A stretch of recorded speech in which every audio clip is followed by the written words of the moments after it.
Hey! Tambala na! At eto na sila, ang nag-iisang masugid na tagahanga ni Nicole Yala. Chris Chuper! Kasama ang nag-iisang die-hard fan ni Chris Chuper. Nicole Yala! Mula sa Mahiwagang Burnay, ang kwento.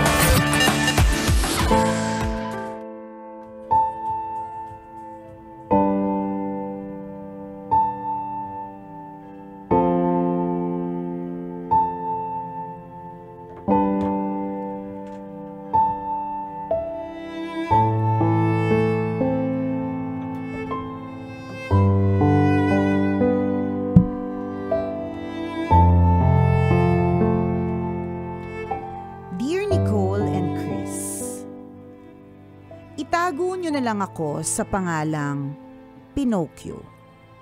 28 years old, discreet gay at naninirahan dito sa Canada. I have been an avid fan and a listener of your tandem since 2016.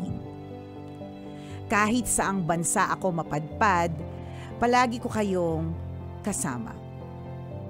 Sumulat ako sa inyo kasi I am at the lowest and darkest. Kayo lang ang pwede kong takbuhan. Ay, nakaka-pressure yung tayo lang ang pwedeng takbuhan. Pero bigyan natin to ng time partner kasi mukhang mayaman. Mukhang mayaman. Sabi na, tsaka kahit saang bansa ako mapadpad. Ganun. Nakaluluwag-luwag to. Ayusin natin. Oo, yan. Diba? Magpipresenta na kami. Yan, diba? If the price is right. Charet. Yeah. Okay, ito na. Sumulat ako sa inyo kasi I'm at my lowest and darkest. Kayo lang ang pwede kong takbuhan at sana po ay mabigyan ninyo ako ng payo at sana din ay mapag-usapan ninyo itong sulat ko sa podcast. Tambalan, hindi ko na isi-sugarcoat at dederechohin ko na kahit masakit. I am a pathological liar. Ano yun, partner? Liar lang yung kaya namin. Oo nga hindi ko naintindihan pathological. Charet. I have not consulted the doctor yet, pero alam kong yan ako. I always tweak my stories para maging mas exciting sa iba.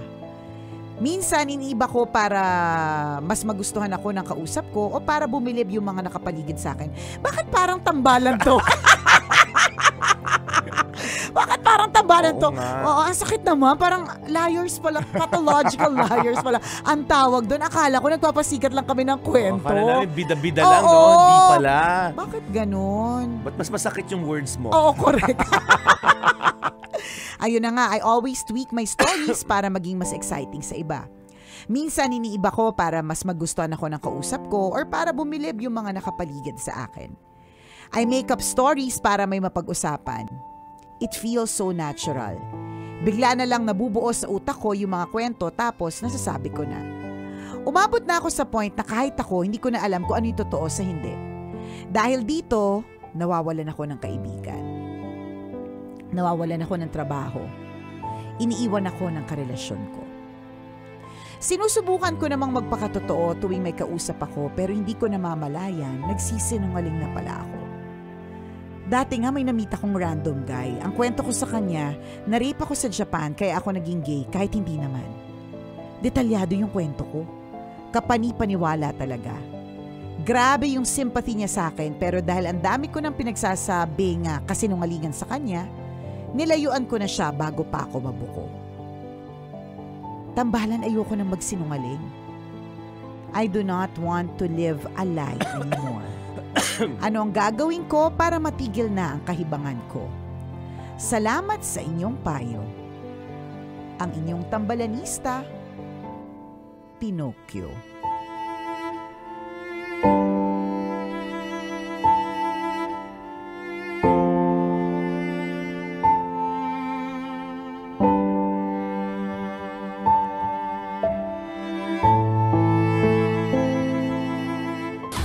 Kaya pala Pinocchio. Oo nga. Kasi Spell sinungaling. Pinocchio. Ay, na lang. Tagalog Donald lang Duck tayo. na lang.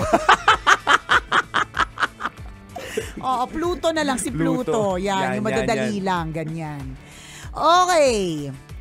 Well, ikaw na mismo sa sarili mo, Pinocchio, ang nagsabi na you have not consulted with a doctor yet. Yan. So, kung tatanungin mo kami kung paano mo ba matitigil yung pagsisinungaling na yan, feeling namin kahit anong sabihin namin dahil hindi kami eksperto sa ganyan, baka naman hindi makatulong. Kasi ikaw, kunyari, itong huli mo na nakapag-imbento ka ng kwento pero nakuha mong lumayo kasi alam mong magsisinungaling ka at bago pa magkasakitan at magkabukuhan, lumayo ka na. So, kumbaga, nasa, alam mo yun, alam mo na may mali, 'di ba? Pero yung kung paano yung mind mo iti-twist ng tama or paano yung mga brain exercises, o parang ganon para matigil na yung pagsisinungaling, ganyan, ay hindi namin talaga truly masasagot. Kasi meron akong nabasa na nabasa na article recently na ang source pala ng kanyang anxiety, depression, and yung mga ganon, yung mga mental issues niya ay dahil sa kanyang problema sa tiyan. Gut. Okay. Hindi healthy yung kanyang tiyan. Hindi, basta may mga toxins sa kanyang tiyan na akala niya utak niya yung, alam mo yun, parang yung nababaliw na siya sa utak niya, tapos nalulungkot siya, nade-depress siya, nagkakaroon siya ng anxiety. Nung nagkaroon ng pag-check up, meron pala siyang problema sa kanyang sikmura. At kailangan tanggalin yung toxins na yun. At pagkatapos nun, nakakapag-isim na siya ng tama. Wala na yung tinatawag na brain fog, yung parang tarang tayo, partner, yung parang lutang. Yung malabong kausap malabong minsan. kausap, parang may fog yung parang, utak. Anong pinagsasabi mo? Ganyan. So, ganon.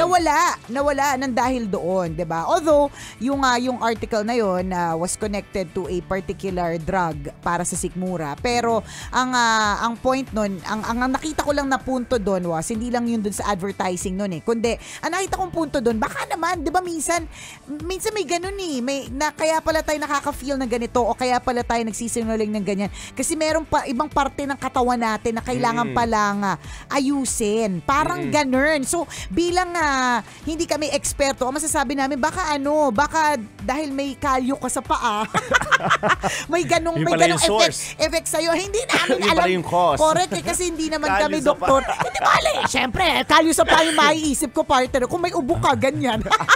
Posible Ganon, din. posible din, di ba? Hindi namin alam. So, ikaw na mismo nagsabi na hindi ka pa nakapagkonsulta sa doktor. Diba? Thank you at sinabi mo, Pinocchio, na kami ang iyong matatakbuhan, masasabihan, mapagkakwentuhan. We truly appreciate it. Pero para sa mas thorough, mas bonggang-bonggang explanation, meron talagang doktor para dyan. Totoo yan. Oo. Kumbaga parang in a nutshell, ito na yung tingnan mo. Ganito yung sitwasyon mo ngayon. Para kang bakal na kinakalawang na pinipinturahan ng gold. Ganun ka eh. You look attractive outside, but when they get to know you, bakal ka pala na kinakalawang. Grabe ka naman sa So kanya. imagine mo, if that is your situation, imagine mo ikaw yon. Diba? Ano yun you are putting yourself in danger. You're putting yourself at risk. Bakit namin sinasabi? Mapapabilib mo yung mga tao sa simula, di ba? You can build a good impression. Correct. But ang effect nito, in the long run, iiwanan ka talaga ng mga tao. And one good thing, because you've taken the first step self-awareness. Kasi dati ginagawa mo to, hindi ka kasi aware. Now you have taken the first step. You are already aware. Di ba binanggit niya? Na. Oo. Lalayo na ako bago Yes. pa tuluyang magkabukuhan. Lumala. Lumala. Kasi ang dami ko ng kasinungalingan na sinasabi. Yes. So dati hindi ka aware. Ngayon aware ka na. So that's one good indication na masusolusyonan ang problema mo. Ang pangit kasi pag hindi ka aware. Ang malala nun pag hindi mo alam na nagsisinungaling ka. Correct. Now that you are aware, step by step, makukuha mo na yung solution. Yun yung sinasabi namin. Kapag pinagpatuloy mo yung pagsisinungaling everyday sa mga tao na kakausap mo, mawawalan ka talaga ng taong magmamahal sa'yo. So, ngayon, pag na-realize mo na mawawalan ka ng taong magmamahal at sa'yo. trabaho ha, at kwento trabaho. niya pa, pati trabaho Diba? nawawala sa kanya. Correct. Mag-iingat ka na ngayon sa lahat ng sasabihin mo. Paano ka magiging maingat? Dapat aware ka sa mga sinasabi mo. Teka, totoo pa ba to? Diba? Di ba sabi niya, hindi niya na daw alam sa sobrang, Dati. siguro sa sobrang intricate ng kwento niya. Oo, dati. Hindi niya na alam kung alin yung totoo sa hindi. Totoo yun. So, dati ganun ka eh. Diba? Pero ito lang yung iisipin mo. Yung mga taong pinagkwentuhan mo, may isip din sila. They can connect the dots. Hindi sila tanga, di ba? Yes. Sinabi mo ganito ka, tapos ganito ka. Pero nakikita nila ganito ka. Correct. Oo. Para nagkwento ka na yellow ako kahapon. Ang kwento mo ngayon na iba na, red ka kahapon. Oo. Mga tao na observe nila yan, they can connect the dots. So, Kaya yun sinasabing ka nagkakawalaan ng mga kaibigan. yes. At pag Oo. nahuli nila yung mga sinasabi mo ay peke pala, talagang lalayo sila. Didistansya sila sa'yo because ayaw ng mga tao ng sinungaling. Diba? Ito nga ako, gaya nito, hindi ba man kita nakakausap, duda na agad ako sa'yo. Baka- diba? baka Na itong freak- kwento mo sa tambalan, Ay, hindi ay totoo. lahat ay invento. Diba? Oo. See the impact, see the effect. Kung ipagpapatuloy mo lang lahat ito, na parang sige, nagpakitang gilas ka lang sa tambalan ngayon, mag-create ako ng kwento sa Mahiwagang Burnay para gusto ko mapag-usapan sa radyo. Oo, at sa Diba? podcast. Oo, mas swerte ka kung may mga taong na pag-usapan ito, bumilib sa'yo. Diba? Pero may mga taong paano kung duda. Diba? Didistansya sa'yo yung mga taong ito. Alam mo, partner, ang naiisip ko na lang bigla, meron ka ibang pwedeng career kung wala kang trabaho. Oo. Ikaw talagang perfect scammer. Diba? Pwede ang gawa ng pelikula. Pwede kang gumawa ng pwede kang Oo. gumawa ng kwento, makapag-imbento ng business model. Oo. Pwede diba? kang scriptwriter sa True. telenovela. Yan yung Alam mo yung twist and correct, turns. oo, diba? Ang dami. Isipin mo yun. May mga naiisip kang ganyan. Oh, diba? Kasi obviously, partner, alam niya naman eh. Oo, Kaya mabuti nga aware ka na Oo, ngayon. Dahil alam niya naman na nawala na siya ng kaibigan, nawala na siya ng trabaho. What to do about it really is to consult an expert. Yes. Kasi Alam mo, may program sila, may structure sila na pwede mo sundin para mawala ka na sa kumunoy ng kasinungalingan. o di naman kaya makikita yung kung ano ba talaga yung mas malalim na problema. Yes. Meron bang personality disorder?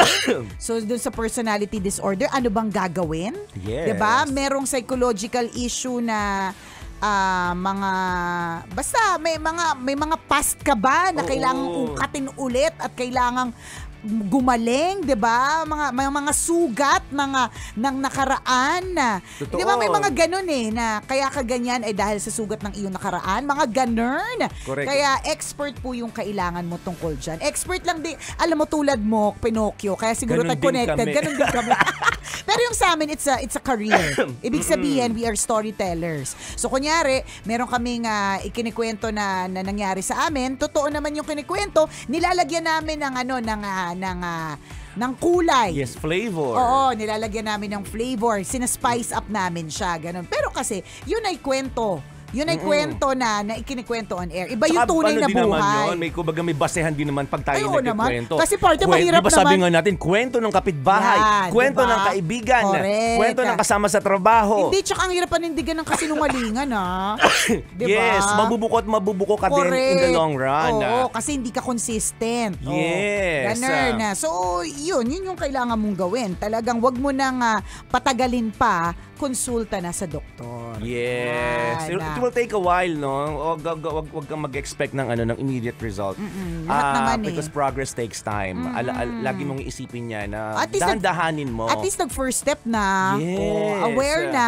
Kailangan ng pumunta ng doktor. Hindi na in denial. Correct. Madami kasing ganun eh. Hindi lang sa ganitong klaseng issue ni Pinocchio, di ba? Oo. Yung alam nila problemado na sila pero in denial pa din sila. O, di ba? Tama.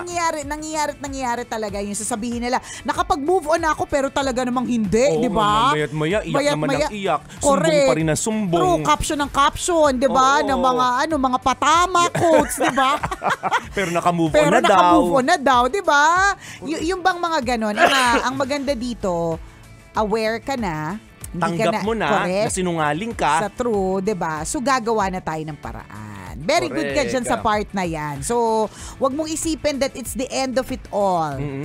Hindi pa tapos ang kwento ni Pinocchio. Dadating pa ang tamang panahon na magiging tunay kang tao, 'di ba? Ganon yung kwento ni Pinocchio. So magiging kang tunay, 'di ba? Na ang pagiging tunay mo will become natural for you. Hindi yung ang pagsisinungaling mo sobrang natural na sa iyo, 'di ba? Tsaka 'di ba ng mga bata tayo ang sinasabi, liars go to hell. Hindi ka ba na-shockot doon, 'di ba? 'Di ba? Hindi ka ba na-shockot? Kasi totoo 'yan ang mga alagad ng ng kalaban. Nagtuturo yan para magsinungaling tayo. Umaali-agad sila sa'yo everyday. Tama. At yun yung nananaig kasi naniniwala ka sa kanila. Yes, natutuwa ka. Sila actually yung mga alagad na yan ang masasama. Yun yung mga nag-feed ng information sa utak mo. Sinasabi nakakala niya, mo magaling ka. Oo, di ba? Nakakala mo ang galing ko talagang scriptwriter, ang galing ko talagang magpaikot ng tao. Pero sa totoo lang, di ba? Bad yun. Nakikinig ka sa masama. Siyempre, diba? So ito, di naman dinidikdik sa'yo to para lalong ma-feel bad ka. Ma-feel bad. Dinidikdik namin sa'yo para talagang ma-realize mo lalo na pumunta ka na kay Doc. Yan. Na mali talaga yung ginagawa mo. Gawan na natin ng paraan, Totoo yun. Kasi ang alam lang namin liar Since ginamitan mo kami ng pathological liar, so feeling namin something related to medicine. Oo, pathology. Diba? Mga ganun. Kami kasi patol lang yung alam namin. Yung alam namin mga pathological something. Yung patol lang patol sa basher. Yes, ganyan. Ganun kami. Pathological kami. Pero yung sa'yo, may lalim talaga na kailangan ng ng mga professional. Correct. Diba? Sana sana maresolba yan. Ngayon lang din ako nakarinig ng ganyan na issue o na problema. Pero, alam mo, wala namang imposible. Totoo yun. Diba? So, posible ang lahat ng bagay. Lalo pa mga kabisyo, dahil because ang ating mundo ay super high-tech na. Yes. Diba? Madami kang information na makukuha para matulungan mo yung sarili mo. Diba? Minsan nga yung pagbabasa ng quotes Diba, nakakatulong talaga yun para maging self-aware ka. Ay, teka, mali na pala yung ginagawa ko. Yes. Ay, mali pala yung sinasabi ko. Diba? Pero maging maingat ka rin sa mga nakukuha mo online kasi minsan hindi naman siya tama. Correct. So, diba? maging aware ka lang lagi. Maging alerto. Yes. Diba sa nangyayari sa paligid mo, baka kasi mamaya ma-absorb mo, akala mo tama, mali na pala. Maging matanglawi. Ayan, diba? Ganyan. Kaya mo yan, Pinocchio! Makakaahon ka rin sa kumunoy ng kasinungalingan. Diba? Ano yan Kumapit ka sa katotohanan. Correct, 'di ba? Ang importanticious dito, ang advantage mo ay meron kang pera. Meron kang pampacheck up. Para sa akin, Gusto mo, sama mo kami lagi. Correct. Di ba para sa tamang doktor ka mapunta? Kasi baka mamaya magsinungaling ka na naman kung nakapunta ka sa doktor, hindi pa pala, di ba? So sama mo kami sa Canada, ha? Oo. Kaya baka mamaya magsinungaling, sabihin, nagpadala na ako ng pera. Bayaran nyo muna, ganon. Scammer yung datingan. Tingnan mo, gusto mo ba ng ganon? Tamang duda sa'yo lahat? Oo, yun kasing effect nun di ba? At ayaw natin na parang, sabi daw nyo ganito, very scammer nga. Kaya nga sabi ko yun na, kung wala kang trabaho ngayon, be a scammer, di ba? For all we know, partner, tawan-tawa siya ngayon. Correct, kasi pinatulan sabi natin niya, yung kwento super niya. patol. Sorry, hindi ka namin pa-podcast. Kasi totoo nga. Baka mamaya, fake news lang ang lahat ng ito. Kasi ganyan siya kagaling. Grabe, ubus si Chuper sa'yo. Narap siya sa'yo. Tapos nagsisinungaling ka lang pala. Sorry, wala. Erase!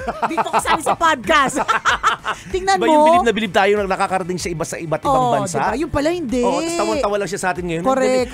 Nasa ibang bansa. Correct, nandito lang ako sa Pasay. Huy, di ba? Nakikita ko nga kayo dumadaan araw-araw edi hindi na. Hindi ka na mayaman, di ba? Kaya ako naman nasabi yun kasi parang kung nasa Canada ka man, at least meron ka talagang pampacheck up. Ngayon, kung wala kang pampacheck up, edi tirikan ka na lang ng itim na kandila. Charot. Salamat sa iyo, Pinocchio. Hindi namin alam kung papatulan ka pa ba namin.